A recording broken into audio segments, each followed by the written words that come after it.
Tukatazame sasa Simba wafanye nini ili waweze kutoboa kwenda hatua ya nusu fainali ambao wamekuwa wakiota takriban misimu 6 mpaka 7, naweza nikasema hivyo.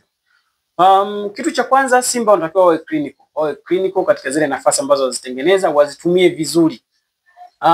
Kama utaweza kuzitumia nafasi vizuri katika kipindi cha kwanza tu ukafanikiwa kupata goli 2 mpaka 3, maana yake ukirudi kipindi cha pili unaweza kushinda mchezo. Na Simba wameshapitia katika hatua hizi ninazosema mara nyingi. Nakumbuka mechi yao dhidi ya Horoya ambayo walishinda goli 7, lakini pia mechi yao dhidi ya Jwaneng Galaxy ambayo walishinda pia, mechi yao nyingine dhidi ya FC Platinum ambao walishinda 4-1.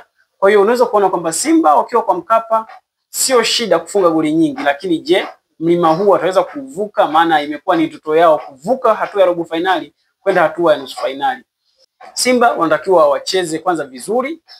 Fadlu Davis naamini atakuwa na mpango mkakati mzuri ambao umeuandaa kwa ajili ya timu kwenda kushinda, lakini kuwa clinical, lakini pia kupunguza ule ubinafsi.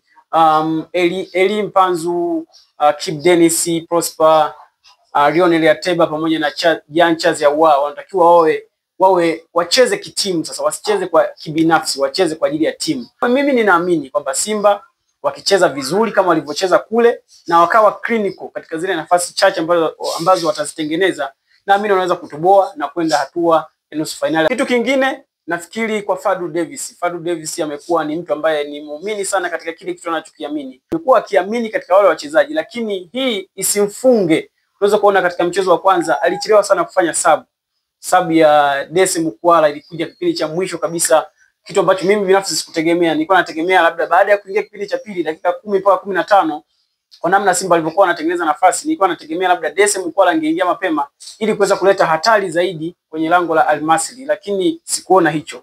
Kwa hiyo Fadlu Davis pia nafikiri yawe haraka sana kwenye kufanya mabadiliko yake ili kuendelea kuiweka timu katika ile momentum, tunasema katika ule mfumo wa kiuchezaji zaidi. Binafsi naweza kusema kwamba Simba wanayo nafasi kubwa ya kuvuka, lakini ni wao wenyewe namna ambavyo watatengeneza nafasi na kuzitumia katika mchezo huu ambao unatarajiwa kuchezwa kesho dhidi ya Al Masry, ambapo Simba watakuwa nyumbani. Niwatakie kila laheri Simba Sports Club kwa sababu wanaliwakilisha taifa